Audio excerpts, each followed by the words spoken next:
Hello mga ka-YouTube, ito yung ating filter ng car air conditioning. Ayan, makikita mo ito yung filter. Isang klase lang ito ng filter pero maraming klase ng filter. Ayan, makikita mo may nakalagay ng in. Ibig sabihin, galing yan ng condenser. Pag sinabing in, pagpasok ng in, mapapansin mo, ayan, nakita mo, yun lang yung butas. In.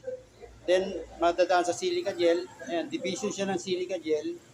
And then, papasok dito sa ilalim. Yung ilalim nakita mo, parang may strainer pa bago siya lumabas dito sa out. In, yun lang, ayun ang in. Then, ito yung papasok. Kukunin siya ng silica gel. And then, out. Ito yung out niya. Yan. Kaya, ang trabaho ng filter, automatically, kung may liquid or may compressed air na naging tubig, yan yung pinapatay ng silica gel. Sinasala niya. Kaya makikita mo sa